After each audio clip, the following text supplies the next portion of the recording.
En el helado invierno de 1547, Enrique VIII agonizaba en Whitehall. Aquel temido monarca, famoso por su ambición y sus 6 esposas, yacía ahora reducido a un cuerpo destrozado y una mente consumida por el dolor. Tras los muros del palacio, su tormentosa muerte se mantenía en secreto. Décadas antes de sus últimos y terribles días, Enrique VIII había sido el vivo retrato del ideal renacentista. Un príncipe dorado, alto y fornido, con una estatura de aproximadamente 1.83 metros y un cuerpo atlético que pesaba en torno a los 76 kilogramos. Su energía parecía inagotable. Se le podía ver cabalgando durante largas jornadas de caza en los bosques reales o deslumbrando en torneos de justa, donde con lanza en mano derribaba a sus oponentes con una fuerza arrolladora. Su destreza con las armas y su pasión por las artes lo convirtieron en una figura admirada en las cortes europeas, un verdadero príncipe guerrero y erudito. Pero aquella imagen vibrante del joven monarca se fue desvaneciendo con el paso del tiempo. Los golpes de la vida, las decepciones matrimoniales, las intrigas palaciegas y, sobre todo, una serie de dolencias físicas comenzaron a tallar una figura cada vez más sombría. Años de banquetes opulentos, inactividad forzada por las lesiones y el paso de enfermedades silenciosas transformaron su cuerpo. Una infección persistente en sus piernas, probablemente osteomielitis, desencadenó un deterioro progresivo que se agravó con brotes de gota que inflamaban sus articulaciones. Su peso se elevó de manera alarmante hasta rozar los 180 kilogramos, lo que dificultaba no solo su movilidad, sino también el simple acto de respirar. Aquel rey que antaño cabalgaba con soltura quedó recluido en sus aposentos, prisionero de un cuerpo que se rebelaba contra él. Dependía de complejos dispositivos mecánicos para levantarse de la cama y moverse. Las heridas supurantes de sus piernas exhalaban un hedor nauseabundo que impregnaba el ambiente, forzando a los cortesanos a cubrirse el rostro o contener la respiración cuando se acercaban. Para enero de 1547, el cuerpo de Enrique se había convertido en un escenario de sufrimiento inenarrable. Sus piernas, envueltas en vendas que apenas contenían el flujo constante de pus, estaban cubiertas por úlceras abiertas cuyo olor podía marear incluso a los asistentes más curtidos. Su piel, antaño tersa y de un saludable tono rosado, había adquirido un matiz amarillento, tirante sobre un rostro hinchado por la retención de líquidos y la obesidad. Los ojos, hundidos en cuencas sombrías, apenas podían sostener la mirada de quienes se atrevían a visitarlo. Cada vez que intentaba moverse o cambiar de posición, un grito gutural de dolor resonaba en la cámara, provocando un silencio temeroso entre los presentes. Los médicos de la corte, desesperados y sin más recursos, agotaron las prácticas conocidas: sangrías para expulsar los humores supuestamente desequilibrados, cataplasmas de hierbas, decocciones amargas y oraciones fervientes. Ningún remedio resultaba efectivo. La diabetes, que en ese entonces ni siquiera se comprendía como enfermedad, seguía su curso implacable, agravada por infecciones óseas que carcomían sus articulaciones. Cada movimiento, cada respiro era una tortura. Se le administraba apio para intentar calmar el dolor insoportable, pero los efectos secundarios eran devastadores. Sumido en una niebla de confusión, su mente se desvanecía por momentos, los pensamientos se desordenaban y su ya inestable temperamento se deterioraba aún más.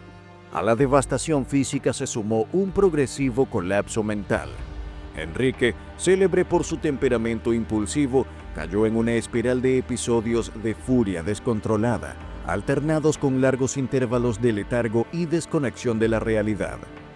Las crónicas de la época relatan que en la penumbra de sus habitaciones, envuelto en un aire casi irrespirable por el olor a carne en descomposición y medicamentos rancios, el rey murmuraba nombres del pasado. Hablaba en voz baja con figuras invisibles, las esposas que había amado y luego traicionado, amigos ejecutados, cortesanos que ya no estaban. Se decía que veía a Ana Bolena, a Jane Seymour, a su madre y a los fantasmas de aquellos que había enviado al cadalso. En escasos momentos de lucidez, volvía a concentrarse en lo que más le obsesionaba, su legado. Pasaba horas revisando y reescribiendo su testamento, temiendo que tras su muerte sus enemigos cambiaran el rumbo del reino. Atrapado por la paranoia, llegó a firmar nuevas órdenes de ejecución con manos temblorosas. El miedo a las conspiraciones lo consumía. Incluso desde su lecho de muerte, deseaba ejercer el control absoluto, aferrándose a los últimos vestigios de su poder. No confiaba en nadie. Cualquier gesto, cualquier palabra podía ser interpretada como un intento de usurpar el trono de su hijo. Su único hijo varón sobreviviente, el príncipe Eduardo, era un niño de apenas 9 años. Débil y enfermizo, el pequeño príncipe encarnaba una esperanza frágil para el futuro de la dinastía Tudor. El hecho de que un niño tan vulnerable heredara el trono exacerbó las tensiones en la corte. Por un lado estaban los conservadores católicos, encabezados por el duque de Norfolk, que anhelaban restaurar la vieja fe. Por otro, los protestantes reformistas, liderados por Edward Seymour, tío materno del príncipe, que buscaban profundizar la reforma religiosa y consolidar su influencia. Mientras el rey languidecía, estas facciones maniobraban tras bambalinas, conscientes de que la inminente muerte de Enrique abriría una ventana crítica para el poder. Aunque hacia el exterior se mantenía la apariencia de un monarca que aún gobernaba, la realidad dentro de los muros de Whitehall era muy diferente. Los quejidos del rey resonaban día y noche, creando un clima de pesadumbre y ansiedad entre los sirvientes y los pocos cortesanos que aún se atrevían a visitarlo. El hedor, espeso y penetrante, impregnaba cortinas, tapices y muebles. Los médicos recurrían a toda clase de remedios desesperados, desde emplastos de cebolla hervida aplicados en las heridas hasta polvos obtenidos de huesos humanos triturados, intentando contener las infecciones. Todo era en vano. El opio lograba atenuar por momentos el dolor, pero sumía al monarca en una confusión aún más profunda, desdibujando la delgada línea que lo mantenía en contacto con la realidad. Los últimos días de Enrique VIII llegaron con el mes de enero de 1547. El 27 de enero, tras semanas de sufrimiento extremo, el monarca sufrió un violento ataque, probablemente un derrame cerebral, que paralizó parte de su cuerpo. La medicina de la época carecía de los conocimientos necesarios para tratar semejante episodio. Los procedimientos empleados resultaban brutales. Le aplicaron hierros candentes en los miembros para intentar reactivar la circulación sanguínea y le forzaron a tragar pócimas amargas en un intento desesperado por reanimarlo. El palacio se selló herméticamente. Thomas Cranmer, arzobispo de Canterbury y uno de los pocos en quienes el rey aún confiaba, tomó el control de la situación. Solo aquellos considerados absolutamente leales podían acercarse a la cámara del monarca. El temor de que la noticia de su muerte se filtrara era enorme. Un vacío de poder en ese momento podría haber desencadenado caos en Londres o invitado a potencias extranjeras a intervenir. Catalina Parr, su sexta esposa, fue cuidadosamente apartada de las decisiones más críticas. Ella, aunque había logrado mantener cierta influencia, fue considerada un riesgo emocional en aquellos momentos decisivos.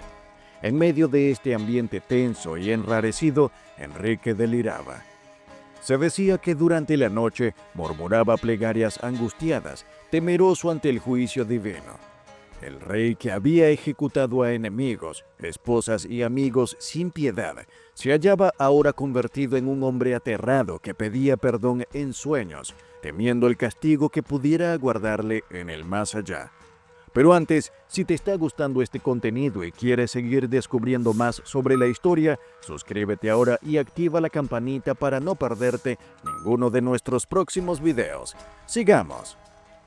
Finalmente, en las primeras horas del 28 de enero, cuando Londres dormía bajo un cielo frío de invierno, el león de Inglaterra exhaló su último suspiro.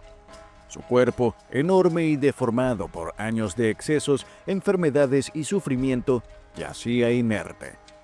El padre oficial indicó que la causa era decadencia natural, una fórmula para encubrir lo evidente.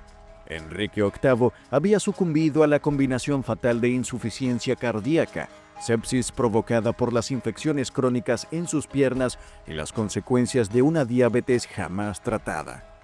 Durante 3 días, su muerte se mantuvo en secreto. Era esencial garantizar una transición pacífica hacia Eduardo VI.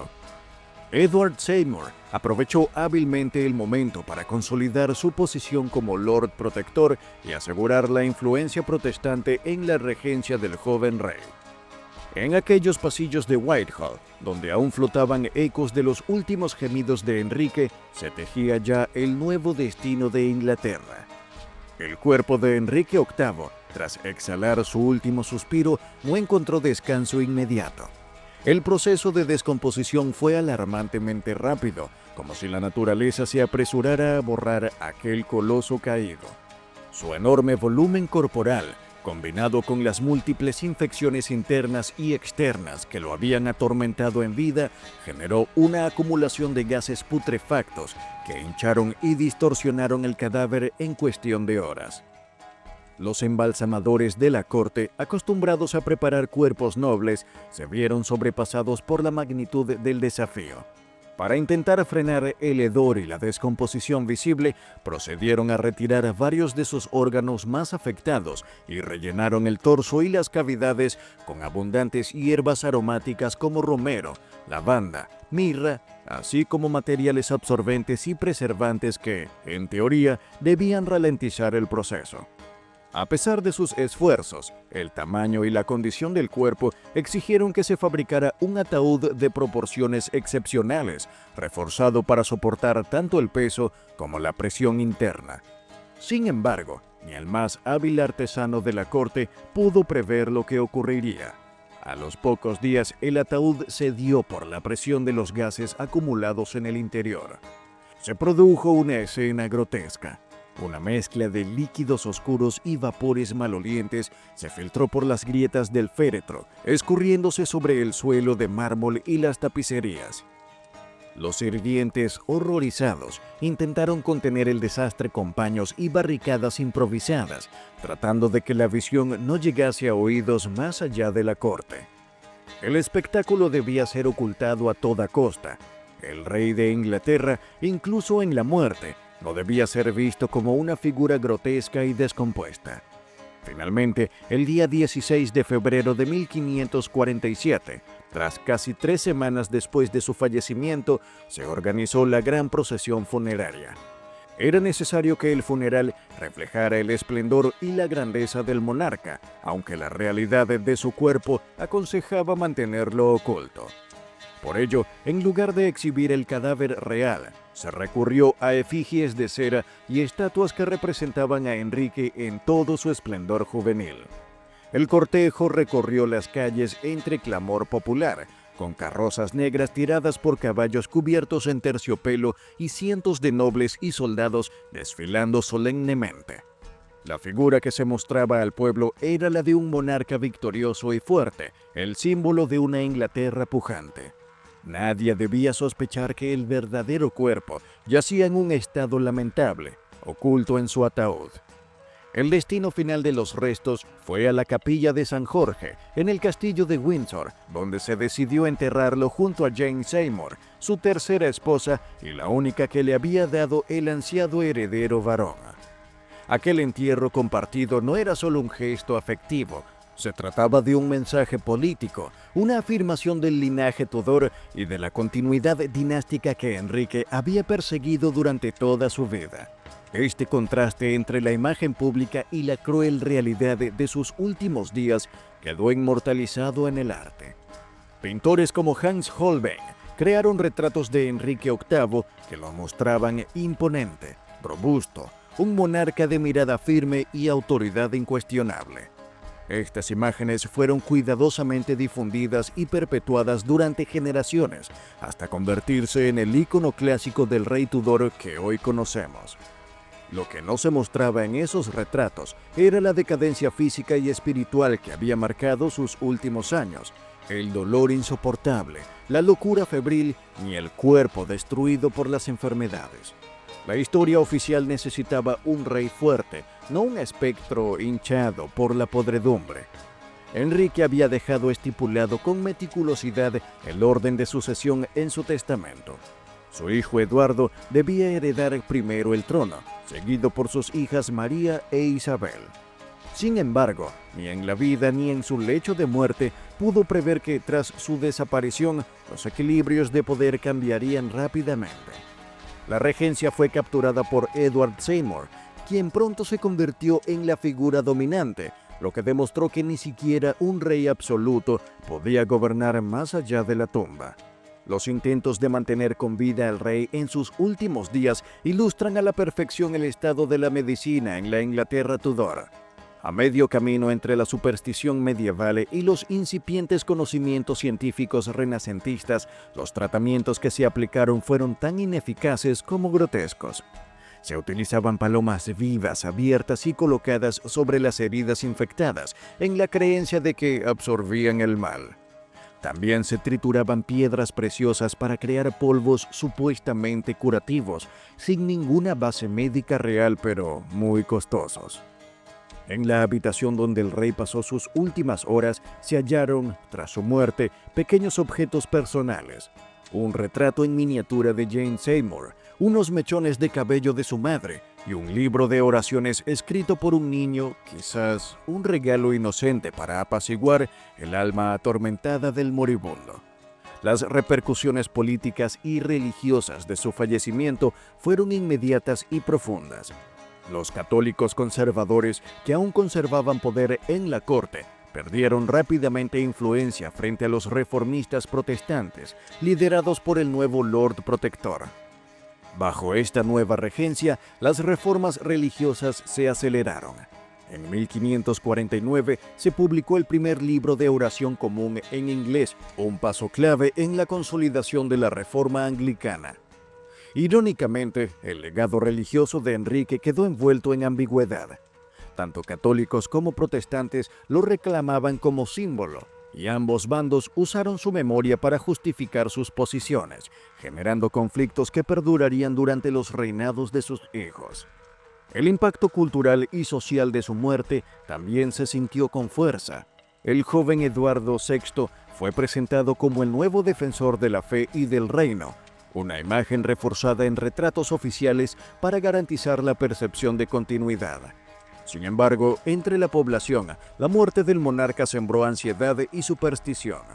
Se propagaron rumores de sueños proféticos, de apariciones espectrales en el palacio de Whitehall y de señales celestiales interpretadas como presagios del fin de una era. La muerte de Enrique VIII no fue vista como la de un simple rey, sino como un acontecimiento casi cósmico que alteraba el equilibrio del mundo conocido. Más allá de Inglaterra, en Europa se observaba la situación con atención. Algunos monarcas lamentaron sinceramente su muerte. Otros vieron en ella una oportunidad para intervenir en los asuntos ingleses o modificar el frágil equilibrio de poder entre las potencias cristianas. El propio lugar de su muerte, los aposentos reales de Whitehall, quedó cargado de un simbolismo ominoso. Durante mucho tiempo, los cortesanos evitaban acercarse a las estancias donde había expirado. Algunos temían que la sombra del antiguo monarca aún vagara por aquellos pasillos. Otros, más pragmáticos, simplemente no querían ser asociados con el pasado de un rey cuyo cuerpo y mente se había degradado de forma tan dramática. Así, los antiguos aposentos del monarca terminaron convirtiéndose en un oscuro recordatorio del fin de una era. En última instancia, la historia de los últimos días de Enrique VIII no es solo la narración de la decadencia de un hombre poderoso. Es la lección sobre la fragilidad humana, un testimonio de cómo ni la fuerza, ni el poder absoluto, ni las riquezas más inmensas pueden detener el deterioro implacable del cuerpo ni el avance inexorable del tiempo. Aquel monarca que había transformado Inglaterra, que había moldeado la película y la religión de su reino con mano de hierro, acabó reducido a un cuerpo atormentado por el dolor, prisionero de sus enfermedades y temeroso de lo que le esperaba tras la muerte. Su legado, por supuesto, sigue resonando en las páginas de la historia. Su figura, rodeada de controversia, fascinación y mito, continúa alimentando el imaginario colectivo. Pero su muerte, envuelta en sufrimiento, misterio y muchas políticas, nos recuerda una verdad inmutable. Ningún hombre, por más poderoso que sea, puede escapar al inexorable final que nos iguala a todos. Si te ha gustado este relato, no olvides suscribirte, dejar tu like y activar la campanita. Hay muchas más historias fascinantes de la historia que te sorprenderán y harán vibrar tu curiosidad. Nos vemos en el próximo video.